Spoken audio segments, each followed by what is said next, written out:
We had race 1 earlier this afternoon. Massive wind shift during the course of the race. A little bit of a disaster for some of the boats, good news for some of the others. But in the intervening hour of postponement just now, it looks like the wind is built, it's stabilized, it's in a different direction, and it looks like we're about to get into another start sequence here, Mark. That's right. We have a shot there of the committee boat with the AP, the red and white flag, the answering pennant is the postponement flag, and they'll pull that down 1 minute before the 10-minute gun. So focused on this right now because this will give us a timing down to the start.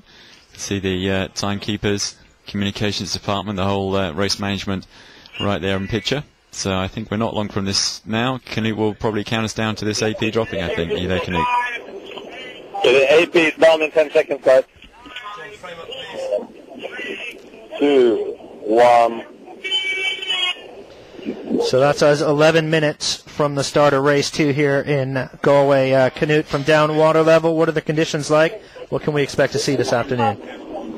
It feels like the breeze has settled down. It hasn't increased anymore. If anything, maybe it's such less breeze now than we had 5-10 minutes ago. So, but it's sunny, it's clear sky, and it's a new wind direction that's settled in. So, race course is set for a 270 wind direction and 1.8 nautical miles length of race course. So it should be a good race, but it has dropped quite a bit, I would say, the last 10 minutes. There's less wind. And it's going to be interesting to see if anyone goes for the code 0 option this time, if the wind drops any further. I was surprised not to see any of the boats with it in the last race. Okay, thanks, Canute. So 270, remember when we first came out today, we're set up on a course axis of 140, so that's a fairly major shift around to the west.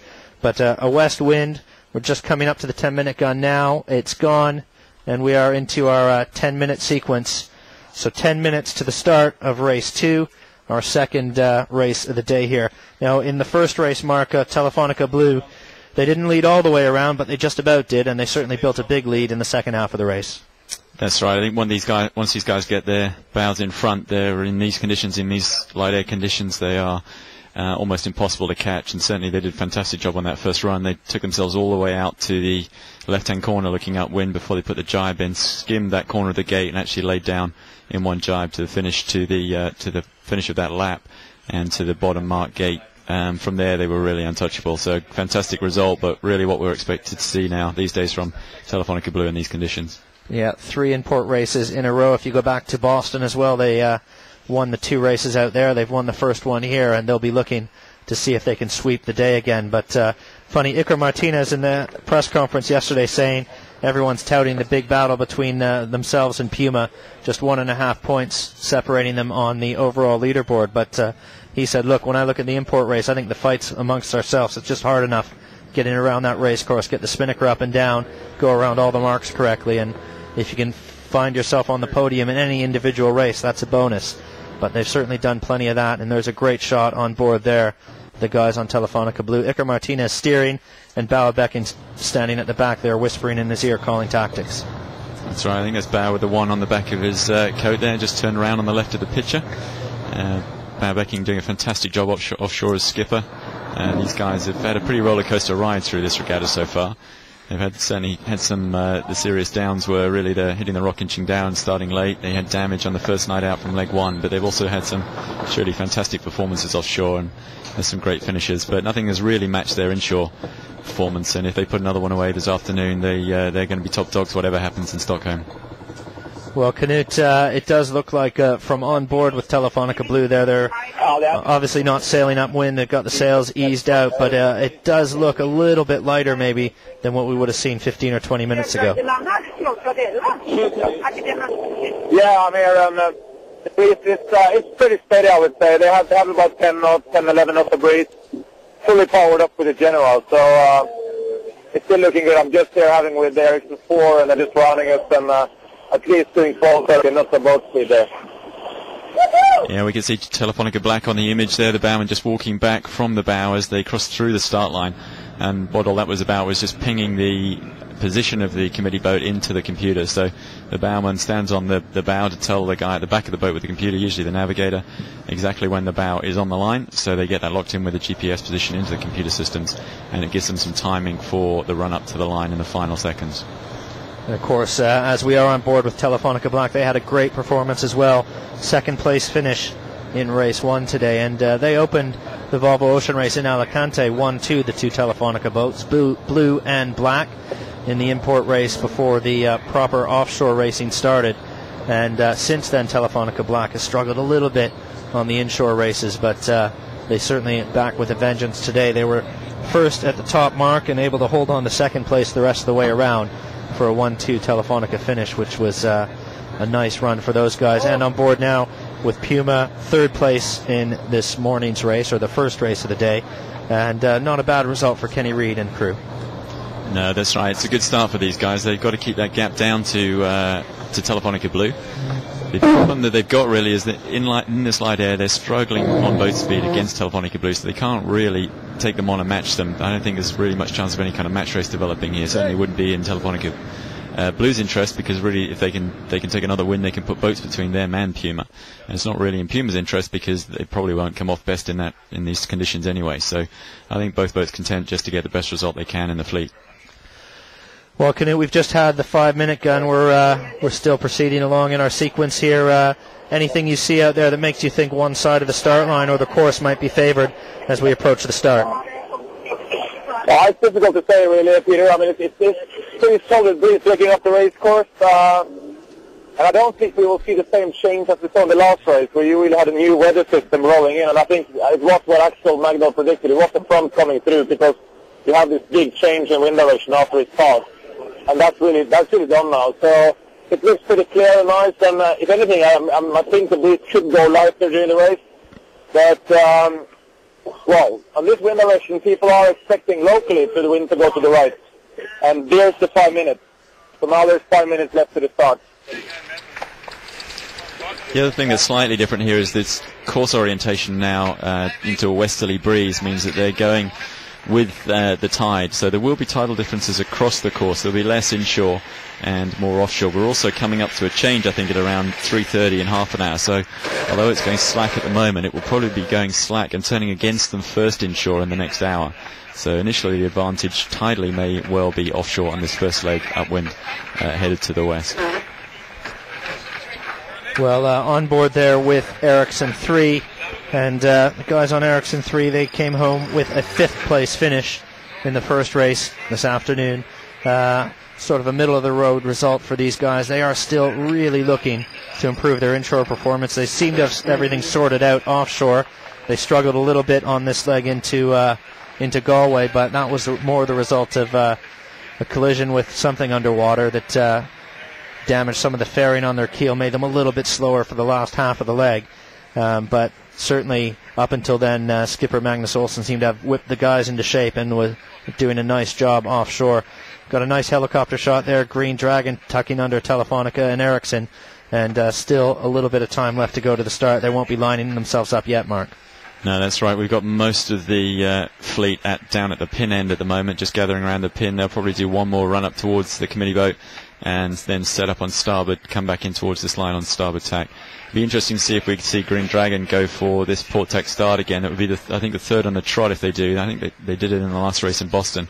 They tried the pin end start and got locked out because they don't quite have the boat speed to get themselves out to the corner and tack and cross. They've now tried the port tack approach a couple of times and it hasn't really worked for them either, so maybe we'll just see them in the mix in starboard. And again, the tough one for that is that they don't believe in their boat speed that much, and starting in the front row and holding their lane is a tough ask when you're not confident in your boat speed. So kind of running out of options, these guys, for a starting plan. Well, just a shade under 3 minutes to go to the start now, and Canute, are you set up on the pin end of the line here? Yeah, I'm on the pin end of the line there, Peter. It's pretty clear that everyone is quite far down from the line at the moment. But no one is really settling up for any position close to the pin end there. They're all sort of aiming at coming from the committee boat side. So the question is obviously what side you want after the race. I heard before this morning that if the breeze is filling in from the west, the normal strategy here in the Bay of Galway is to aim for the right-hand side of the race course. And if you want to do that, obviously it's going to be difficult to settle up like Telefonica did in the last race, because you could be forced all the way out in the left corner before you can tack. So it's going to be interesting to see. We're into the final 2 minutes at that peak now. Well, just 2 minutes to go to the start, and we did see Green Dragon taking a port tack start. We've seen them do that before. And of course, the danger is if anybody's late and you're going behind their transom, you end up really late. They didn't quite have that situation, but certainly I don't think they hit the committee boat quite as soon as they would have liked to after the gun mark. No, I'm really intrigued to see how these guys set up for this start because, as I say, they've tried a couple of options. They haven't worked. The standard option doesn't really work for them because they haven't got the speed to hold the lane with everybody else. So it'll be interesting to see how they set up. There's Green Dragon tacking there on the right-hand side of your picture as everybody starts to gather on starboard. We have just over a minute and a half to the gun here. What can you see down at the pin? I was just saying that. Should I talk for 1 minute? Yes, thank you. Yeah, we're just coming up to the 1 minute gun now, Knut. Okay, yes. Well, we're just here at the pin end now, in 1 minute as I speak now. And again, it's Telefonica Blue that is far down to leeward, setting up for leeward position. But this time they have Delta Lloyd to leeward of them. So at the moment, the boat that's really setting up for best possible leeward position is Delta Lloyd. It is a different start than last time. They're all much closer together. And I would say if anyone is in a little bit of a trouble at the moment, it's Telefonica Black. They're quite early on the line, and they have a whole fleet of them to leeward, so they'll struggle to get down below the line in time. Delta Lloyd is having a really, really good position, and Black has to really bear away and go behind to get enough space. Really tricky for Telefonica Black. Telefonica Black is going to get over the line early. They are going to cross the line too early. They have to tack to actually get out of the situation of bear away big time. Most boats are early, 10 seconds. Most boats are now bearing away, and it's Delta Lloyd that will cross the line with the best speed and the best position. 3, 2, 1, and there's the start. And Delta Lloyd had a really good start there to leeward. And I think Telefonica Black was over early. It looked like they were at least very close to be over early. Okay, we'll see whether we hear another gun calling back Delta Lloyd, but we're on board with Green Dragon. And Mark, you can see Green Dragon looks like they're trying to hold their lane. Green Dragon, and there's Telefonica Black, Mark. Yeah, Telefonica Black turned back. They were over as Knut expected. They were very close to the line on the tracker, and for sure they've been caught by the race committee in turning back downwind. They got themselves locked out early there. No real options, went over the line early. So Telefonica Black, having had second place in the first race, are returning to the restart in the second. That's turned their results upside down before we even get going. Oh, a disaster for Telefonica Black. They had such a good result in the first race today, but returning to restart there. And there's a nice shot. You've got Puma, the two Ericsson boats, and Green Dragon, Mark, already a few boat lengths back. Yeah, those guys in trouble. They were in the lineup at the start, but clearly didn't get themselves a lane and already spat out the back and being forced to tack. So Green Dragon going out to the right-hand side on port, which they'll probably be joined in that by Telefonica Black when they get going. So the front row now very much the two Ericsson boats, Puma, and the two Telefonica boats. The whole lot in your picture there from left to right. 1/3 of the way across from the left out to the right-hand edge. We've got Ericsson 3, Ericsson 4, I think Puma, Telefonica, Blue, and Delta Lloyd down in that bottom corner. Well, Delta Lloyd looking really strong here, Knut. You're typically on the left-hand side of the race course. Is that what you're seeing there as well? Well, they're looking good clearly on the left-hand side there. They're clearly having a good leeward position. The question is obviously again, as always, down there, can you cross? And to me, it looks like, if anything, that the breeze has gone a touch left since the start. At least it looks like that on the Ericsson boat compared to close to leeward. So if Delta Lloyd can come out of that and I stay ahead, they're going to be looking very good for that. Well, there's a great shot, Mark. Delta Lloyd and Telefonica Blue. Certainly from there you wouldn't expect Delta Lloyd to be able to tack and cross ahead. That being said, they do look like they're moving nicely and in a fairly good position with Telefonica Blue.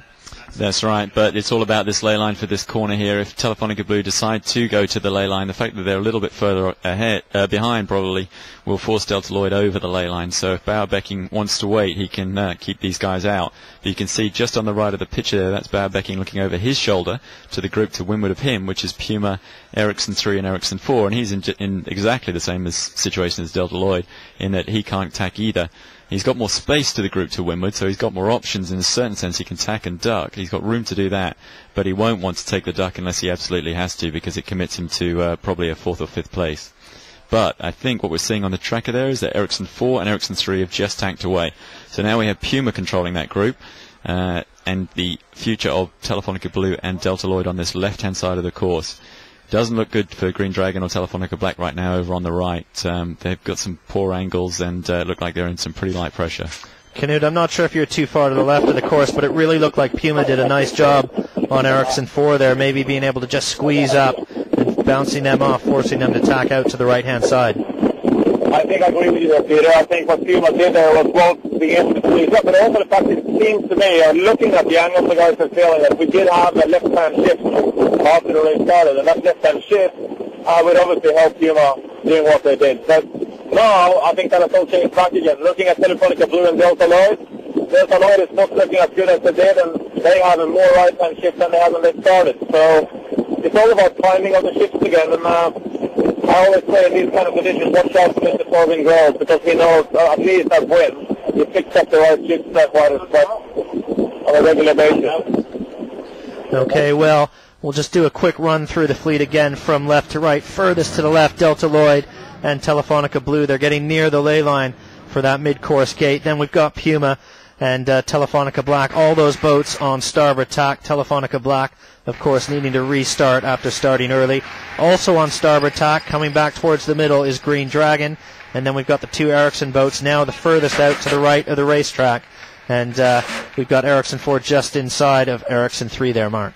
Yeah, and a tough battle on that right-hand side with the two Ericsson boats, and a tough battle on this left-hand side with Delta Lloyd and Telefonica Blue. Delta Lloyd have done a good job here. They've got themselves in a position where they're close to getting rid of Telefonica Blue, but I don't think it's going to happen before the ley line. And in fact, this whole group is likely to be controlled by Puma's tack back towards the gate, which hasn't happened yet. Puma's still on starboard as well. Everybody waiting for them to go. So Puma are going to lead this group back into the here goes Blue there. Telefonica Blue just tacking. There's Telefonica Blue, the tack on there, and you can see Puma ahead of them, comfortable cross on Puma. So we have Puma going to lead into the gate from this left-hand side, and the next key cross will be Puma and Ericsson 4 somewhere back in the middle of the course. Right now it looks like Puma are in pretty good shape, but it's quite light and quite tricky out here. Well, Puma, we'd expect to see them roll into attack in just a moment. Delta Lloyd, well, they've gone. But as you predicted, Mark, maybe held out just a little bit above the ley line for that gate. So they'll be coming in hot, but they have wasted a little bit of distance there. Knut, are you with that group still out to the left? What do you see there?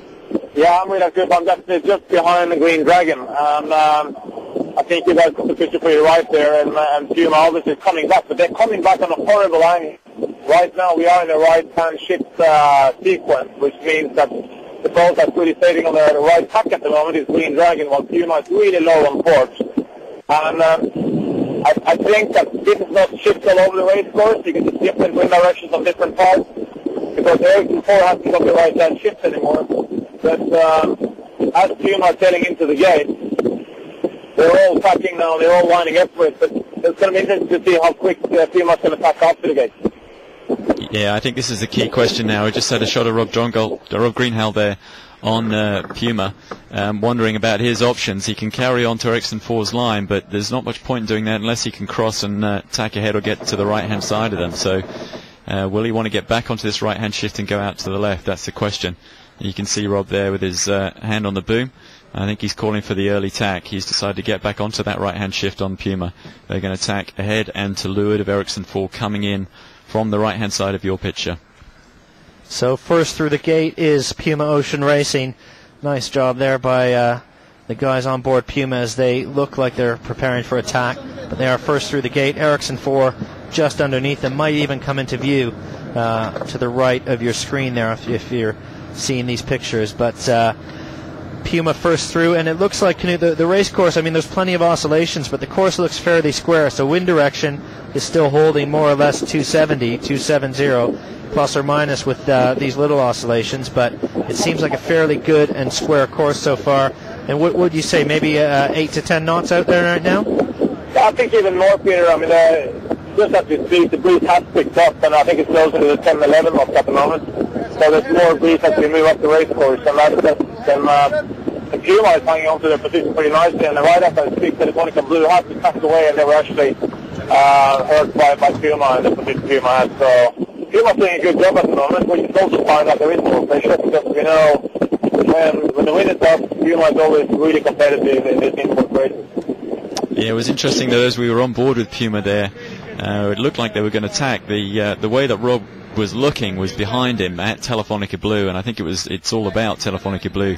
Once he realised he could cross Ericsson 4, they were comfortable to keep going with Telefonica Blue, weren't taking away. You can see that they have now. We're up on the tracker. There's Telefonica Blue on starboard with Ericsson 4 and Delta Lloyd to leeward of them.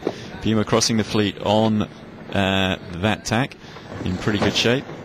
Gone to that image now. We have Puma on starboard with Blue, and they have just tacked. Obviously the tracker's a little bit behind, so they've decided to go with Telefonica Blue. Okay, so Puma, Telefonica Blue, most of the fleet now on starboard tack, and it's Delta Lloyd, Mark, who've really invested in the left now. They were really just tacking around that gate, probably more an effort to get clear air than anything else, but they find themselves in the left-hand corner of the race course just now. And that didn't work too well for Green Dragon in the last race, and you can see the Dragon and Telefonica Black are out on that right-hand side, setting up on starboard to come into this windward mark. So these guys, they're a long way back, and Telefonica Black, obviously, they were restarted at the, they were over the line and restarted, so they've got a good excuse. For Green Dragon are trailing here, and they're really struggling, these guys, today. Well, that hometown jinx, as we called it, maybe biting Green Dragon a little bit, but out on the far right of the racetrack, Telefonica Black, then Green Dragon coming back in to the middle. We've got Ericsson 3 also out over on the right-hand side. Coming in from the far left is Delta Lloyd now. Then we've got Ericsson 4, Telefonica Blue, and Puma. And it does look to be very close amongst this group to the left between Ericsson 4, Puma, Telefonica Blue. This could be a bit of a classic mark rounding. Canute, what are you seeing out there? Well, I see that the guys on the left-hand side of the race course have just extended their leader. Basically, I mean, Green Dragon is way behind at the moment, almost straight in the line of Puma, but the youth is behind after such a short time of the race. So it hasn't been very good on the right side. And it seems like there's more to pick on the left, because Puma and Ericsson and Telefonica, they're all protecting the left-hand side and tapping back when they can, when they have free and clear air to do it. So the left-hand side seems to be the one that's paying off at the moment, and more pressure, and actually a left-hand shift as well has been coming from that side. We see it getting more breeze all the time here. I'm sure we're close to 11, 12 knots at the moment. So great helicopter shot there. You can just pick Puma out, the red sails. The boat to leeward of them, I think, is Telefonica Blue coming into this mark on starboard. They've got one tack to go to get to port. It's a question of whether or not they go all the way out to this ley line so they can come in on port tack and then put a tack around the mark, or whether they'll tack a little short. Certainly the left-hand side, the bottom of the picture, basically, when we say left, we mean looking upwind, and that's the bottom of your track picture there. The left has been the payer up this first beat. Puma now comfortably leading this race, and with their closest competitor overall, Telefonica Blue, nicely tucked away down to leeward at the moment. Well, we do have some close action. There's Telefonica Blue right there, as they're just rolling into that tack now. Onto port tack, coming back in towards the ley line, port tack ley line there on the far side, and we'll see where is Puma, because they can't be very far. There they are. They've already rolled into attack underneath them, Mark, and it looks like it's going to be Kenny Reid leading around this top mark, although we'll just keep our eye out on the right side of the track with Ericsson 4. Yeah, I think Kenny was probably picking the ley line there and trying to force Telefonica Blue to go a little bit further and just overstand this mark if he possibly could. Bowbacking, waiting for Puma's attack and not going until they were safely on port. I think if they kept going, if Telefonica Blue attacked first, then Puma probably would have gone all the way over to them and just stuck one on them as to hurt them all the way in on the ley line here, give them a chance of putting them back behind Ericsson 4, because that next group they're on port tack and they're about to tack to starboard on ley line of Ericsson 4 is actually looking in pretty good shape right now from here. I'm not sure how it looks in the water, Canute. Well, it looks pretty good. I would say that Ericsson 4 has been setting a course here on a pretty nice wind direction. But every boat that comes back from the right-hand side comes back with a lot as far as I can see. With the only maybe exception of Telefonica Black, that has done pretty well in the middle and gained quite a bit of Green Dragon. That's also a speed thing. They're always pretty good in these conditions. But I think you're right. It's Puma that's going to lead around this mark. And while as I speak, the breeze is down a little bit again. So it's a bit less pressure on the top mark. But all in all, it's quite a different upwind than we saw in the last race because it's spread out a lot more, and I think those crews close the right-hand part of the race course at the beginning took a big hit right after the start. Okay, well, we've got Puma set up on the port tack ley line. They're not very far from the mark, and of course this is one of those difficult maneuvers, Mark, where they've got to tack round the mark, get the spinnaker up. It's an awful lot of work for the grinders in the middle of the boat. That's right, and as we see them rolling into that maneuver right now, the tack first, mark just appearing on your screen there, turning the boat. They need to accelerate it away from the mark, straight into switch those winches and those grinding handles onto the different winches so that they're ready for the hoist. Fortunately, they're doing this in not much breeze. If there was 20 knots, they'd have plenty on here. Because remember, on these boats, the keel also has to be switched from side to side as well. Telefonica Blue following them round. You can see them just in the back of the picture there, following Puma. So Puma first round the WUMA mark in the second race. Telefonica Blue, the first race winners, around second, with Ericsson 4, it looks like, right on their tail. And Ericsson 4 canoe going in there with good pace, and we can see Blue, they rounded the mark, they sailed low, and then they just had second thoughts. They come up high, trying to stay upwind of Ericsson 4, and a pretty slow hoist because of that on board Telefonica Blue canoe. Yeah, but they really didn't have any options. I mean, when you have to tackle on the mark with another boat approaching you, like Ericsson did there, I mean, Ericsson was going around that top mark with full speed all the way around, and Blue had to have a full tack with a canting keel. So they have no other option than to set up the weather because they would have been complete distance sail around by Ericsson. So I think they did the right thing, and I think Telefonica had really no other options. But that's going to create some big fight between them because already now you will see Ericsson 4 settling in nicely into leeward and being in a controlling position for Telefonica. And we're riding now with Telefonica Black, I think, rounding just behind Delta Lloyd on this mark. There's some good gains there for Telefonica Black. Shows you the pace of these boats, these two Telefonica boats in the light air. These are the guys that restarted. They're right behind Delta Lloyd. They round in front of Green Dragon. So Telefonica Black, nice hoist. They're trying to get that spinnaker full, a little bit slow perhaps on the jib drop. They need to get that jib down before the spinnaker's going to fill properly. It's coming down now. Delta Lloyd already accelerating away from them as we pan out. We can see the boats in front. Ericsson 3 next up in the lane, and quite a big gap to Ericsson 4, who have actually not been able to get through to leeward there. It looks like Ericsson 4 have taken the option. You can see them coming up to the line of Telefonica Blue. They don't think they've been able, they certainly would have really been a fantastic manoeuvre if they'd gone through to leeward there. So they've had to come up to the line of Telefonica Blue, but they can jibe simultaneously, which means that they can basically force Telefonica Blue out to this ley line. So here we are on the Green Dragon, rounding the WUMA mark in last place, I'm afraid, the local guys. And those boats in front look a very long way ahead, so they're really struggling today. It's unusual. These guys have had some good inshore results up until the last couple, but they're certainly struggling again today.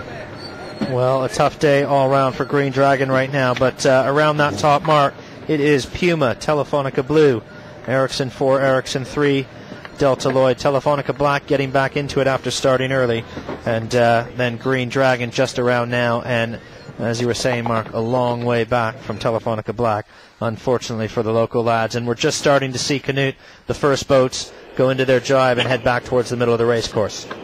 Yes, you're right. I mean, Ericsson 4 and Delta Lloyd are the first few to drive there, and it's going to be interesting because there is a bit less pressure. That's my feeling out there, that the wind has dropped a bit. But it's always tricky when the front and the wind is dropping. But to me, it looks really dangerous close to the beach. That will be your left-hand side and going all the way down. So it's going to be interesting. But what we saw in the last race was that it was kind of a patch of breeze, and if you dived in it, you'll stay in it. And we saw Puma almost being overhauled by Green Dragon because they dived too late and Green Dragon stayed in the breeze. So it's going to be interesting to see what happens right now, because I can see Delta Lloyd and Ericsson 4 both having very good pressure. While Telefonica Blue, to me, and Puma looks lighter. But this can all change very quickly, as you said before. In this kind of conditions, 1 knot of extra wind speed gives you more than 1 knot of boat speed. So just a tiny bit more breeze is going to make a big difference there. And we're pretty much at slack water now, I think, so there shouldn't be much tidal impact here. The inshore is the top of your picture on the track there to the north. The boats are now heading east, and the land is to the top of the picture. So Puma have gone all the way out to the corner pretty much. They've jibed onto port. They'll skim the bottom edge of that gate, the right-hand side looking downwind. You can see the image there Puma set up to leeward of Telefonica Blue. Looking in pretty good shape, I think, actually. They're a nice distance ahead here. You think they'd have a bit on to keep these guys behind them. But this 10, 12 knots, I mean, it looks reasonably solid pressure. That Spinnaker's filling nicely, and these may be enough to keep enough of Puma's conditions to allow her to stay in front here.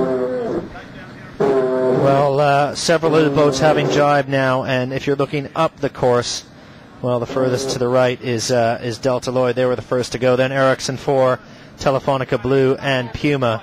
And continuing out longer was Ericsson 3. They're the ones who've gone the longest, and they'll just make it through that gate at maximum angle without needing to head up to get around it, assuming the wind doesn't shift. But, Mark, it still looks like it's Puma and Telefonica Blue.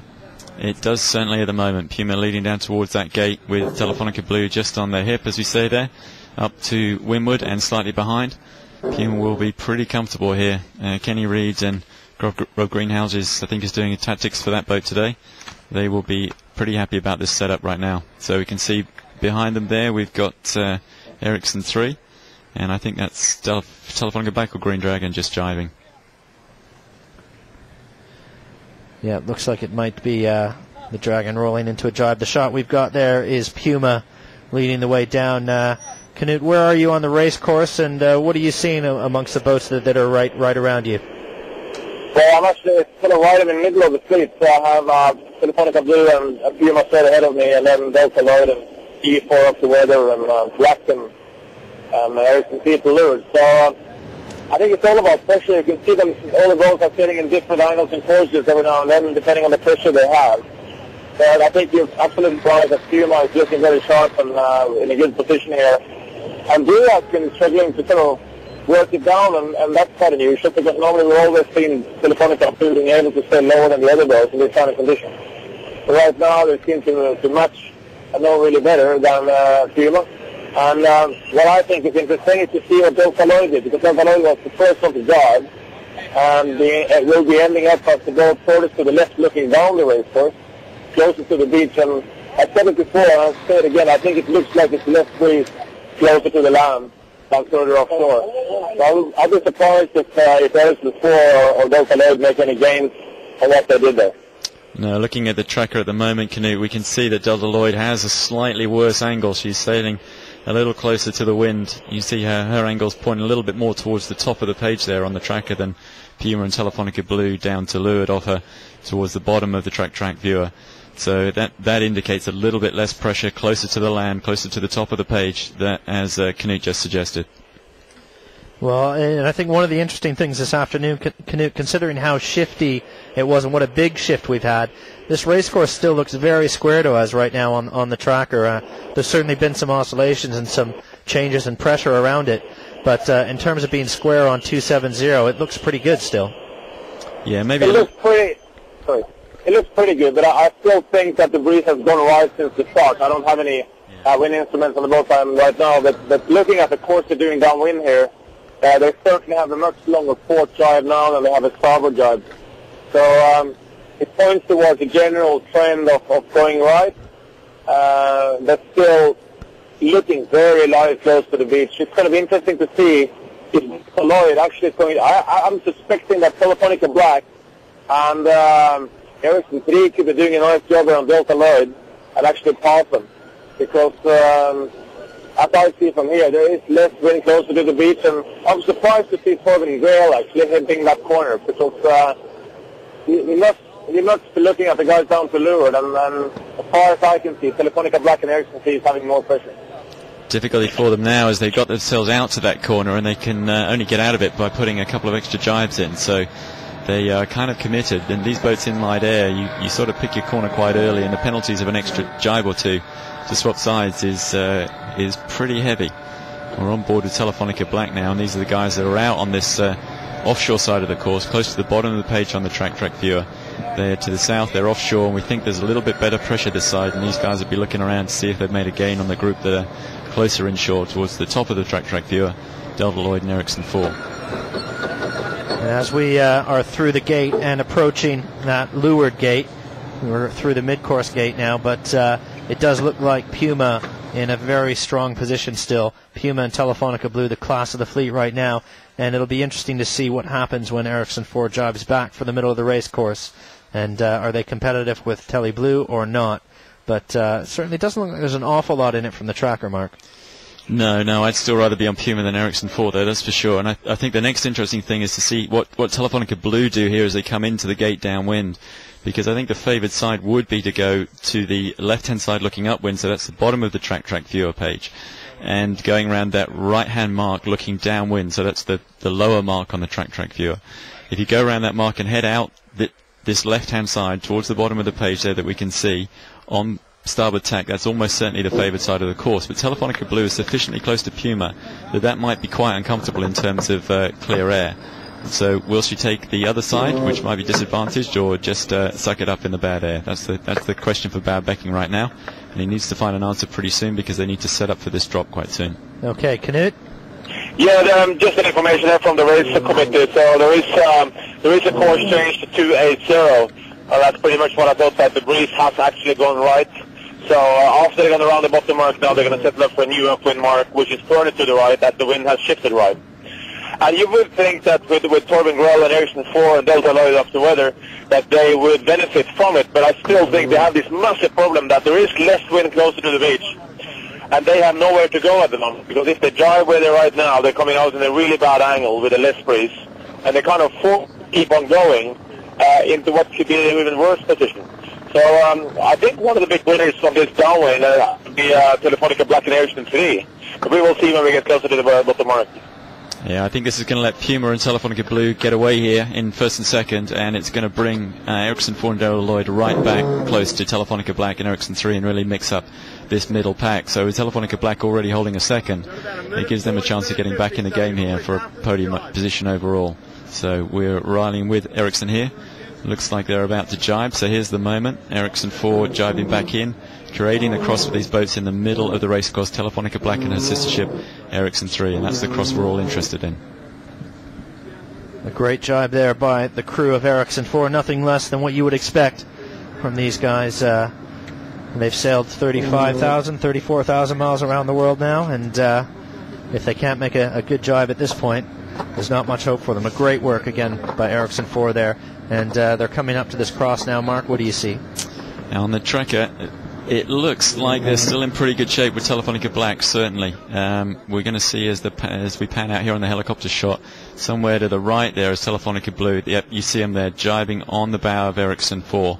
And that's not such a big gap, actually. So Puma's got away here. Puma looking in really good shape as they jibe in towards the bottom gate, the bottom of the course. But Telefonica Blue not that far really from Ericsson 4. And Knut, your position, you're getting near the bottom of the race course now. Puma, they're jibing, they're winding it up. They're just about to go through that leeward gate. What side are they going to take? And talk us through this rounding. Yeah, I mean, it's difficult to say exactly what side they're going to take, but I was a bit surprised at how well Ericsson 4 and Torben Grell came out of that corner.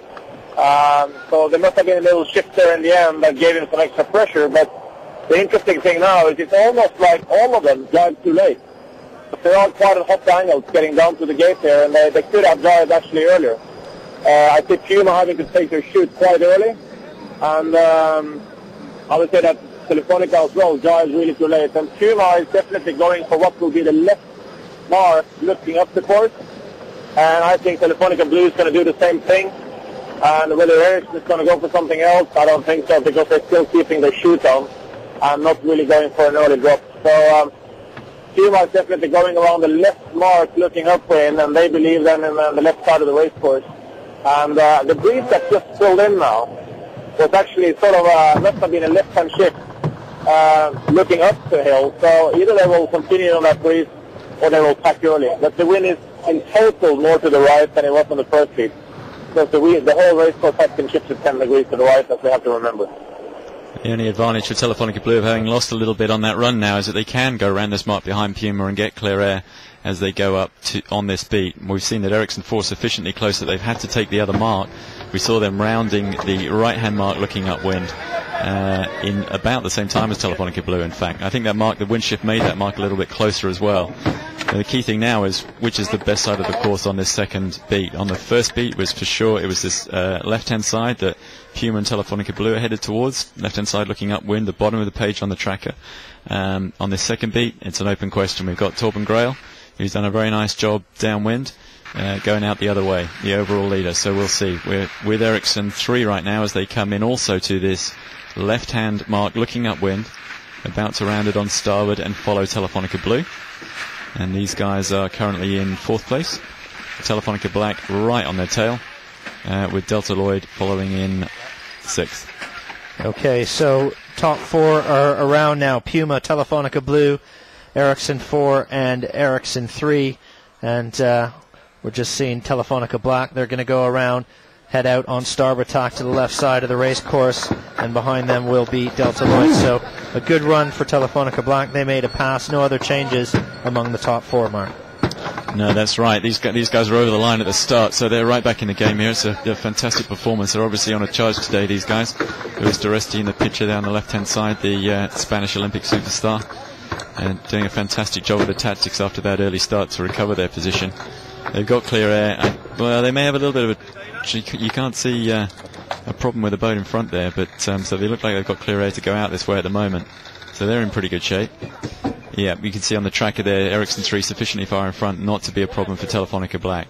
We've got Puma and Tele Blue. Telefonica Blue have tacked over to port and are headed out that side to... perhaps they don't want to give too much leverage, too much separation to Torben Grail going the other way in 3rd place there. Everybody happy just to keep tabs on the boats behind. Puma will be really happy with this performance. This is a great first place from these guys at the moment. Well, Kenny Reed and Puma in control of this race right now. Telefonica Blue also in the middle of the race course. Looks like they're still in 2nd, and Ericsson 4 in 3rd. Knut, where are you, and what are you doing on this upwind? Are you going up the left, or are you staying with the leaders up in the middle of the course? Well, I'll stay with the leaders. So we're just between Telefonica Blue and Puma at the moment. And it was interesting because Galway Becking and Telefonica Blue and the EQ Martinez, they really decided just as soon as they saw Ericsson 4 heading out to the right, they just backed away from Puma in quite a dramatic attack. It looks to me that if this is continuing, we'll see more breeze and more right hand all the time. That's what we heard before the start. In this kind of conditions, this kind of wind direction, it's the right-hand side that takes off. And then there's this way. So really everybody's sort of playing tactics at the moment and just trying to get across Ericsson 4 on the right-hand side of the race course. And I would say that Torben Grail and Ericsson 4 has made a gain on this upwind by being the first boat to head out to the right side of the race course. Okay, Mark. So they are going to cross behind Telefonica Blue now, but they are clearly close behind, and probably closer behind Telefonica Blue than they were at the bottom mark. Well, Mark, that's an important cross between Telefonica Blue and Ericsson 4, and it does look like the gap's been closed quite a bit. You can see it just on your screen there. Yeah, on the left-hand side of the picture, we have Telefonica Blue tacking right in front of Ericsson 4, and that's a full face lap for Torben Grail there. I'm not sure they are going to get away with it, though, actually. Yeah, we'll just wait to see what Ericsson 4 does. These guys need to accelerate fast, or there's perhaps the potential for Ericsson 4 to roll over the top of them, but if they don't get away with that, Ericsson 4 have got to take some pretty serious evasive action. It looks from a glance at the tracker that they've got room to tack and go up a little bit further and not overstand the gate, but for sure that's 2 extra tacks, and that's going to put them another 30 seconds back. And yes, we can see there that Ericsson 4 did indeed roll immediately into that tack. They've had to hitch up. 2 extra tacks, nice, pretty brutal, but a nice strategy from Telefonica Blue just to force Torben Grail back and give them some breathing space on this second beat. Well, and just to show there's a bit of karma, you can see what Kenny Reed's just done to Telefonica Blue as well.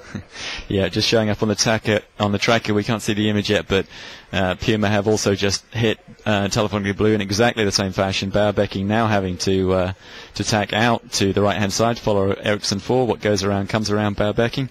Everybody playing hardball right now. And Knut, that could set up something interesting between Ericsson 4 and Telefonica Blue here, because we thought that Blue might have a bit of an advantage forcing Ericsson 4 into those extra 2 tacks. That's not going to be the case. They've got to do them as well now. And what does it look like from your vantage point as Ericsson 4 tacks back and starts to come into this gate? They'll be a little bit hot coming in, I think. Well, I think we have a match race on there between Bauer Becking and Torben Grail. And clearly they're crossing again, and clearly Torben is setting up to tack straight in the face of Torben again to hurt them as much as possible. And Well, you know, there is a battle overall between these two boats. This is what this has been the two top boats in the race so far. And as I just said it, Bowie Becking just tacked on top of Torben Grell again to create as much damage for him as possible. And if he can keep doing that, he'll basically force Ericsson 4 outside the lay line in the end. And the question now is Torben is going to try to live there and stay low and fast, or he's going to tack out again. This is obviously the best news for Puma, because it is giving Puma all the advantage in the world, and Puma has clearly increased their lead quite a lot while these two guys are playing their own battle. At the moment, Telefonica Blue is just sitting on top of Ericsson 4, and it's just a matter of time, I think, how long Torben will be happy sitting there. Yeah, they're going to suffer, and I think this little battle on the right-hand side, looking upwind, is going to bring Ericsson 3 back into the game. Looking at the tracker there, coming across on port, not far behind Puma. And in fact, Puma are tacking, I believe, on top of Ericsson 3, just short of the gate, going back up to that right-hand side. Everybody seems to like this right-hand side. But because of it, there's a lot of dirty wind and extra tacks being done, and the guys on the left aren't doing too badly out of it, certainly those that have managed to sail clean. So a really interesting scenario here, where if you can keep clean, and the leader should be able to for sure, and stay right, that's the best strategy. But for everybody else who's got to deal with the boats and the dirty air and the hardball tacks, it's making it pretty tough to stay in contention. Knut, it does look like the boat's coming in from the left. I don't think anyone's made a pass or anything that dramatic, but they have closed the gap a little bit. Is that fair to say from what you see? Yeah, I would say so. It's a little bit of a closer gap, and Puma might have dropped a little bit, not really much. Puma is taking a safe cover and just tacking now on top of Telefonica Blue, and will be sitting quite nicely there. So, if I was on board Puma, I would be thinking that the risk you have at the moment is rather more right-hand shifts coming than a bigger left-hand shift coming. And actually settling up the weather of these guys, they're going to be in a strong position whatever happens. So I think Puma still has this pretty much in good control. And they're taking what we call a loose cover, which means that they are controlling Telefonica Blue, but they're not hurting them.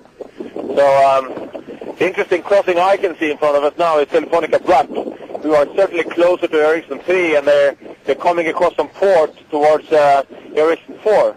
They're probably going to go behind them, but they're much, much closer than they were at the bottom. So while these two guys, Ericsson 4 and Telefonica Blue, have been having their match racing, it's been hurting Ericsson 4 a lot, and Telefonica Black is clearly much closer to them now. And Puma won't have any problem making it hard for these guys behind them on Blue. I mean, the best scenario for them overall is that Ericsson 4, Telefonica Black, or Ericsson 3 get back into the game and get ahead of Telefonica Blue. And you can see right now in your picture, Bauerbecking is going to tack with his teammate. He's given them clear air there, but he's obviously finally felt that he couldn't deal with living in Puma's gas for any longer. So we're on Telefonica Black now. I think looking back, we can see Ericsson 4 sailing away on the opposite tack, so headed out to the right hand side of the course on port tack with Telefonica Black. They have Telefonica Blue, their teammate, just up to windward. Puma's still on starboard, comfortably leading this and just shepherding everybody really nicely towards this windward mark, while trying to make life as hard as possible for Bauerbecking on Telefonica Blue. And I think the interesting thing there, Telefonica Black, it looked to me, crossed in front of Ericsson 4 there on that cross. They crossed in between Blue and Ericsson 4. So definitely some nice results coming in from that mid-left side of the race course on Telefonica Black. And they do still have their bow forward nicely on the blue boat as well. Not ahead of the blue boat, but they're positioned quite nicely here, Mark. Yeah, the problem is now that they're mixed up in this boat race, and they were clean before, and now they're not. They're right in the thick of it, so they've got exactly the same issues everybody else has had, trying to play this favoured right-hand side. And their problem now is that they're headed out towards the ley line with their sister ship on their hip, controlling their last tack into the line. So at the moment, it's still Puma very much in control of this race on starboard, and she's probably going to do 2 more tacks here just to get up to this ley line. We've got Telefonica Black we're riding with at the moment. They look like they've had enough of trying to stay here with Blue. They want to get back in towards the middle of the course a little bit. They are getting quite close to this starboard tack ley line. And I think probably Bauerbecking doesn't let them go with clear air. There'll be some words said tonight in at the dinner table. That's his boss on Telefonica Black, but nevertheless tacking on the gas with the second placed overall boat at this stage when it's a teammate probably wouldn't be too well thought of. And we're riding now with Telefonica Black, now on starboard, headed back in towards the middle of the course, crossing behind Telefonica Blue, their teammate, who are still at the moment I think headed out towards the right on port. Well, still early days, but Knut, that's a nice recovery for Telefonica Black, coming back from being on the course side at the start, having to return and restart. They are all the way back and mixing it up with the leaders again. Absolutely, Peter. I mean, that's a theme song, isn't it? Black is back. It's an impressive performance from the Telefonica Black team. They've been looking very fast all day as well. I must say I'm really impressed about their speed. I mean, you could argue that they had good strategy and tactics this second upwind, but they have really good pace, and it almost looked to me like Telefonica Blue was struck with them a bit. What is interesting to me now is to see Bowie Becking heading all the way out in the right-hand corner of the racecourse. Fairly risky move, I'd say, and Black is clearly going for the middle of the course, while Puma has gone all the way out on the left and looking quite light on the left side. From my position, it looks like Puma might bow down on the left side and quite light. And now we have two very extreme options. I mean, Telefonica Blue is continuing, I would say, all the way out to the ley line on the right-hand side, which is it's a quite extreme move on this last part of the second beat, which is so important, really. Well, Knut, it looks like, Mark, that's Telefonica Blue bow deciding to save the extra tax, go to the ley line. We've got a big cross coming up here between Tele Black and Ericsson 4, Mark. That's right, and I think we are riding with Telefonica Black right now, and they've tacked ahead, and I think, on top of, there's Ericsson 4 just down to leeward off the edge of the Genoa there, so that's Black past Telefonica Black past Ericsson 4 tacking away, getting hit by two Telefonica boats in succession and passed down the fleet. That is not going to make Torben Grail happy. He's in a whole world of trouble there as they tack away. Plenty of extra tacks. These guys now in Telefonica Black going out towards the starboard tack ley line, where we'll see how they match up after those two extra tacks with their sister ship, who should be comfortably ahead. So I think at this top mark we're going to find Telefonica Blue and Puma still 1-2, but Telefonica Black right back in the mix and looking to take third place here at this top mark. Well, they're approaching the top mark for the second time and final time. It's a 2-lap race. It's the second race of the day, and Telefonica Blue has been up near the lead for the entire day. Puma looked like they had this race in control earlier on this beat, but they have a big split with Telefonica Blue, and we'll see who comes out of this best. Right now, though, Knut, it looks to us like Puma is much closer to the mark than Telefonica Blue is. Oh, absolutely. Puma still has this pretty nicely in the box. I think, for me, an interesting crossing now is Telefonica Black and Blue. I mean, you have Blue now coming on the starboard ley line in towards the mark, and Black went for the small shift in the middle. And I'm sure they're going to probably tack, either they're going to tack to leeward or Blue, or they're going to settle up the weather behind them, making sure they can lay the next mark, which is still quite far away. But I think, again, Blue is clearly ahead of Telefonica Black. They're going to cross nicely ahead. But Black has made some nice gains all the way here, and probably done the most impressive second upwind. And I think my money that we'll have Pedro Campos and Telefonica Black rounding at the third boat behind Telefonica Blue and then Puma. Yeah, that's right. We're riding with Telefonica Blue now, and there's no sign of Black down to leeward there, so I think we're pretty confident they're going to cross behind and set up on this ley line behind their sister ship. Both these two boats coming in on starboard in really good shape. So, yeah, that's a great camera shot there. Telefonica Blue looking back. We can see Black crossing behind them.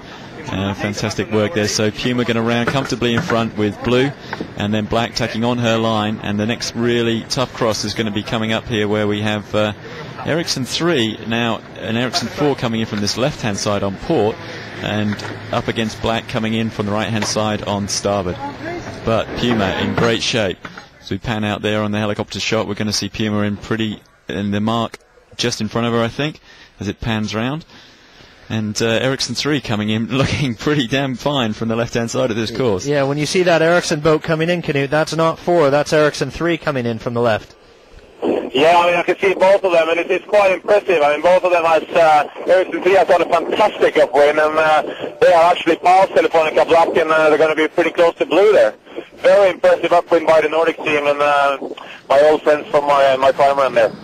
Well, let's keep our eye on that one, because that could be a very interesting mark rounding between Ericsson 3 and Telefonica Blue. And Mark, is Ericsson 3 going to get inside here? I think they have. They're putting the tack in right there. And the question is, can they get the tack in and get the acceleration and to get away from this mark before Blue roll over the top of them? We saw at this last time around, the first mark of the first race, that their sister ship on that occasion, Ericsson 4, rolled over the top of them and hurt them pretty badly. But this time, I think they're away. They're out of there. Yep, Ericsson 3 sailing away from that mark in second place, coming in from the left-hand side of the course. They stayed out of all the trouble, all the extra tacks, and kept it clean all the way to the windward mark, and they've done a fantastic job as a result of it. It really does pay with these boats to do minimum tacks. Okay, so around the top mark we have Puma leading the fleet, Ericsson 3 with a heck of a leg there to move all the way up from 4th to 2nd place. And Telefonica Blue around as well. And Knut, that's Ericsson 4 going around just now? That's Ericsson 4 going around just now, so that was a fantastic recovery from Ericsson 3 there. They've really been playing the shift nice on that effort. And Telefonica Black, who's made such big gains in the middle of the upwind, managed to lose all of it. It's quite a big hole in the spinnaker on Ericsson 4. That could be a problem for them. I mean, it's not in the most critical area, but they certainly have a rip in the bottom of the spinnaker. I would say it's about 1 square meter, half a square meter hole. And very close rounding there with Telefonica Black and Ericsson 4. That's right, Telefonica Black just pushing it up a little bit, trying to get a lane above Ericsson 4. And still with a head still up though on Telefonica Black. They need to get that cleaned up and get away from there. We've got the shot, the whole top 5 sailing away from the mark. Puma in great shape. Ericsson 3 following them. It was Ericsson 4 in second place at the bottom mark, but there's been a big turnaround here. Great job from the Nordic team. Telefonica Blue following them. Again, pretty consistent. Nice work from Bauer Becking. Always up there on the podium on these inshore races, and I think he's still in pretty good shape overall for the day. So looking back now from Puma, chased by Ericsson 3, Telefonica Blue behind them. Then Ericsson 4 and Telefonica Black pretty tight together for 4th and 5th. Delta Lloyd is just round the mark, and Green Dragon will be following up in last place again, I'm afraid. Well, not a good day for the Dragons, but it's a very good day right now to be on board Puma. And the fight right now on this final run to the finish is going to be between Puma and Telefonica Blue for honors on the day. And we'll just see how people hold their position as they get through this gate. But right now that is the fight. It looks like they could be equal on points, and the tie-break goes to the boat that's ahead in the second race. And right now that would certainly favor Puma. And again, as says there's no karma in sailing, they came out on the wrong side of an awful tie-break in Boston, Mark. Yeah, that's right, and ended up in 6th place. And these are the guys that are almost constantly on the podium, but have never won a scoring gate, a leg, or an import. And they are just 2/3 of a leg away from it right now. If they can lead down here and keep it clean and keep it tidy, and Ericsson 3 can hold themselves between them and Telefonica Blue, I think that puts Puma on the top. But we'll obviously have to wait for the final results before we can get too excited about that. But one person who won't be trying to get excited right now will be Ken Reid and his boys on Puma. They need to keep it calm and keep it together down this final run. Well, Knut, it looks like you're heading down just inside the fleet there, somewhere around Telefonica Black and Delta Lloyd. How does it look to you, and what's the wind doing? It does look very solid still. It's looking pretty good there, Peter. The pressure is still quite solid. And it's all about playing the breeze, playing the patches of wind. And the first 2 boats are diving as a stick, which is Ericsson 3 and Telefonica Blue. And I'm sure Puma's going to follow them pretty soon. Kenny Reid is such a tactical sailor. He would never let anyone go there, I think, in this position. I would be surprised at least to see that. But clearly Ericsson 3 is hanging in there with Telefonica Blue on their hip. And worst thing you would like to have right now is Telefonica Blue behind and to weather of you, because that's the boat that normally can sail lower than the others, and you'll struggle to keep clear air at the moment.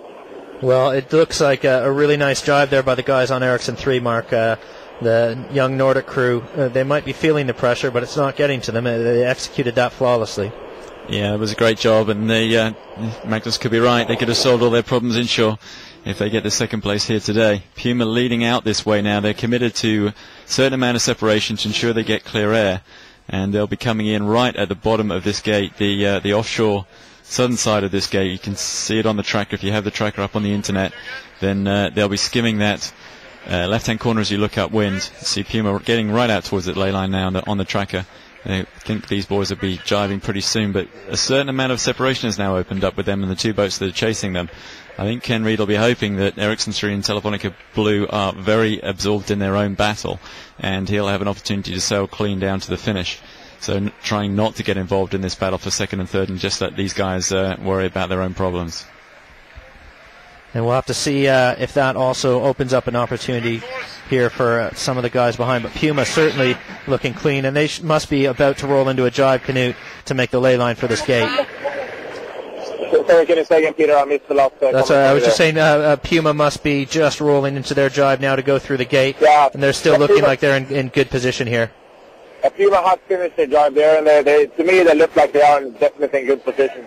It's what is interesting is that they're going all the way out to the ley line, but clearly they look in good position, and it doesn't look from my position that there are any more breeze close to the beach again. It really doesn't look like it. So I think that we have Puma again with a nice, safe lead here. That's going to be very hard for anyone to pass them.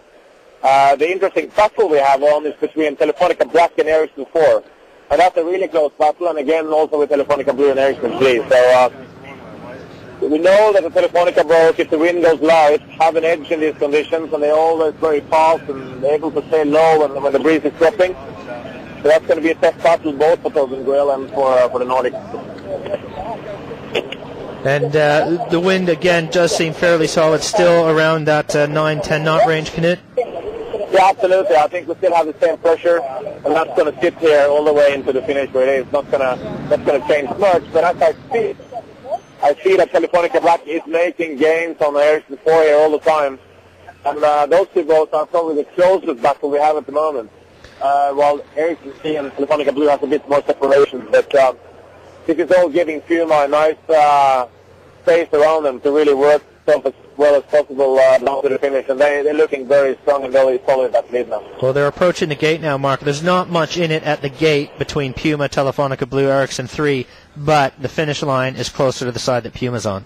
That's right. I think Kenny Reid will be quite happy here. He's out this side. He's not got any problems with bad wind from the boats above him. He's got nice clear air, and he's home and dry, really, unless there's some kind of big shift here. I think they should be in really good shape.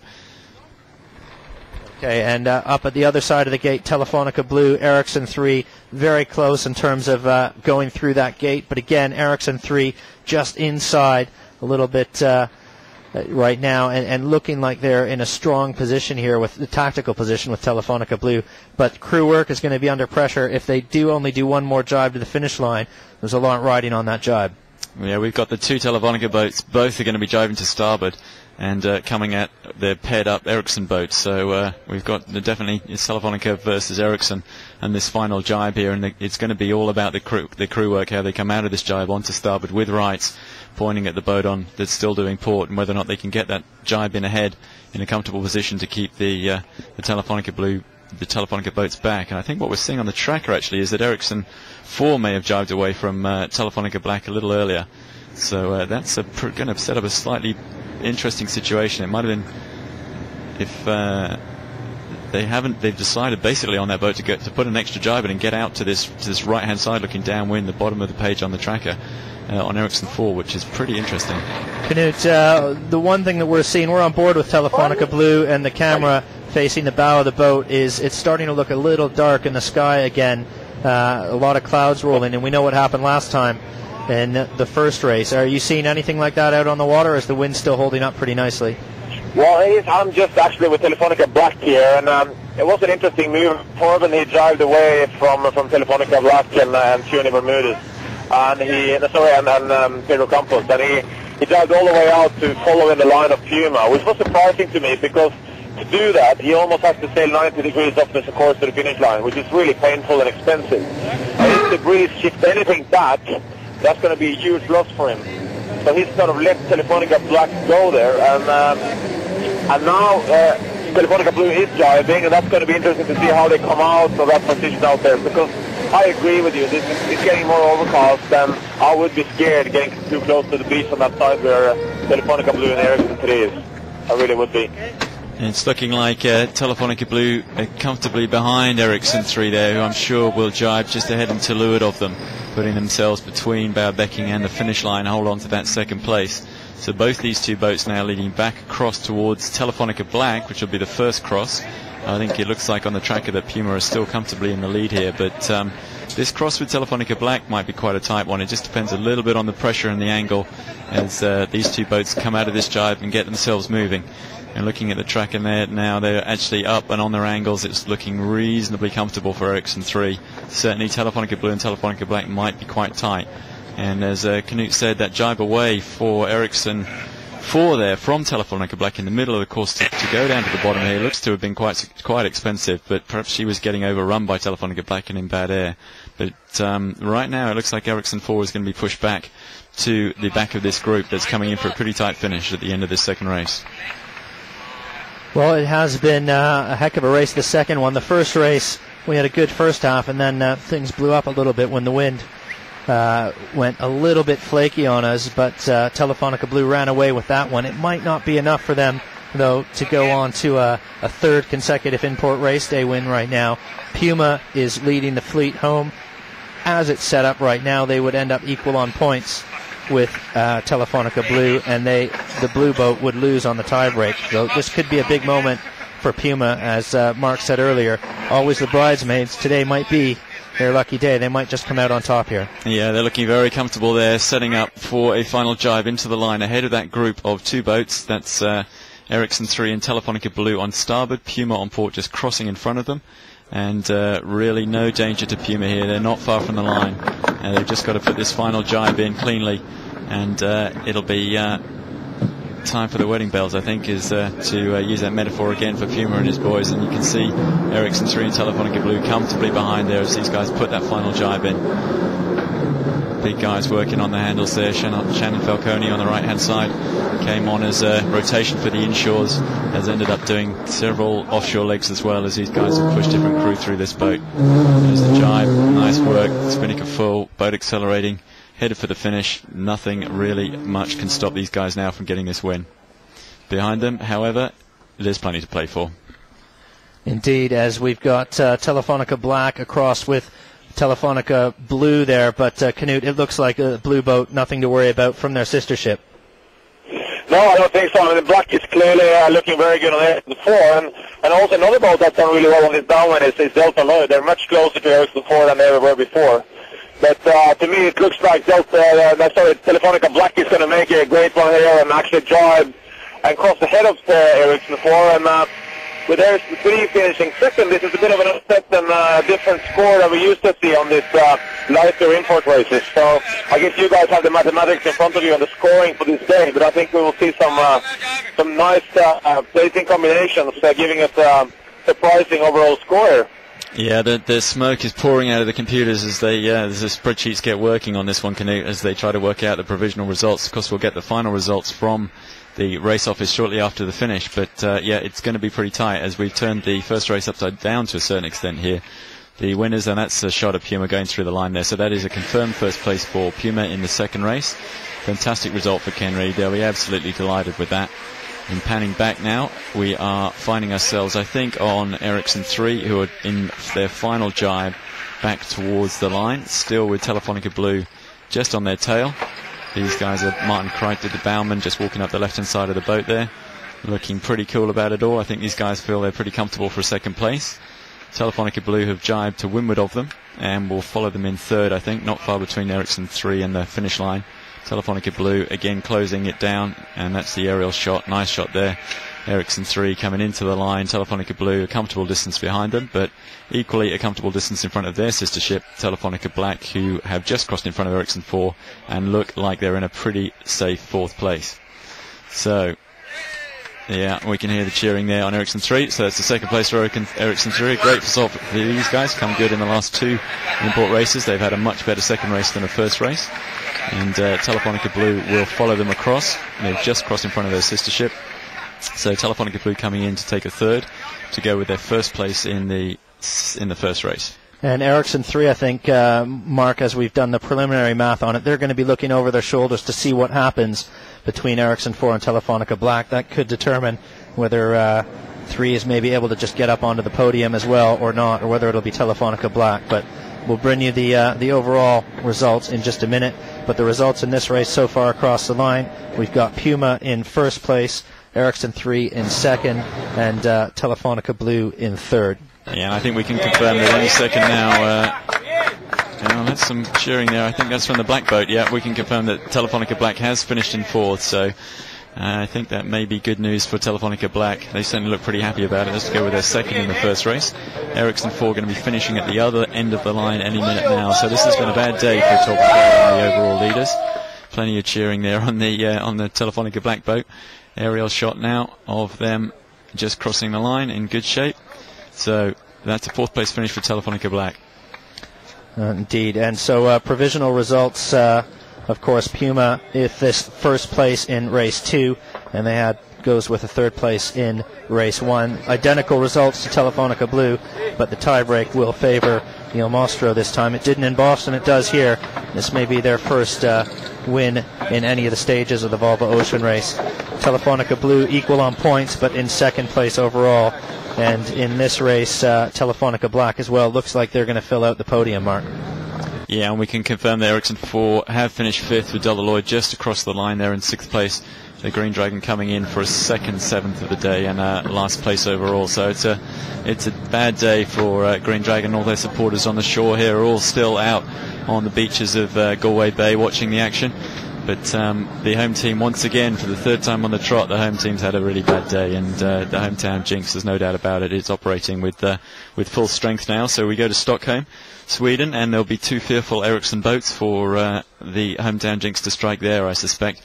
But we'll see how it goes for those. Maybe it's going to finish the way it started in Alicante with Telefonica, the 2 Telefonica boats having a fantastic day. Green Dragon now, we're riding with them as they come into the finish. I'm sure there'll be a big cheer anyway from the 300-400 spectator boats there is out there watching these guys. Green Dragon coming in to finish for 2nd last place. It's not been a good day. Had a great arrival in Galway, a 3rd place overall, but they haven't been able to repeat it here this afternoon. Nice aerial shot of Green Dragon. Well, a tough day for the boys on Green Dragon, Mark. They'll be disappointed, no doubt, certainly feeling the pressure to perform here, but we know they've also got so much support here that Ian Walker saying all we can do is try our best, and we feel pretty good that the hometown fans are going to support us nonetheless, and I think that's certainly true. Yeah, absolutely, and we had them just crossing the line there. I think you'll see the guys yet collecting the spinnaker on that leeward side. They turn the boat downwind to shelter the spinnaker from the mainsail, make a nice, comfortable, easy, safe drop, get this sail back in the boat in one piece. Don't want to be giving the sailmakers any extra work overnight by losing the concentration at the last minute and dropping the thing in the water. Green Dragon finishing there. Not a happy day for these guys, but they've got the memories of that 3rd place finish in Galway Bay at 4 a.m. to thousands and thousands of fans to take away from them from this stopover of the Volvo Ocean Race 2008-2009. So that's it, all 7 boats home from the 2nd race. The computers are still churning. We'll have results for you as soon as we've sorted out the whole lot. We're provisional at the moment, but we're waiting for confirmation from the race committee for a final result. Okay, so again, just to run through on the day. And Knut, maybe you can come in there? Yeah, results? Yes, I'm here, yes. So we can give you the final results from here. So, you want to have that now? Sure. Yeah. So in 1st place, we have Puma with 12 points. They are tied with Telefonica Blue, but Puma beats Telefonica Blue as they are winning the last race. So Telefonica Blue in 2nd. In 3rd place, we have Telefonica Negro with 10 points. In 4th place, we have Ericsson 3 with 9 points. In 5th place, we have Ericsson 4 with 7 points. In 6th place, we have Delta Lloyd with 4 points. And in 7th place, Green Dragon with 2 points. All right, Knut, thank you for that. But the day belongs to Puma, Mark. It was close, it was hard fought, and there really wasn't very much in it.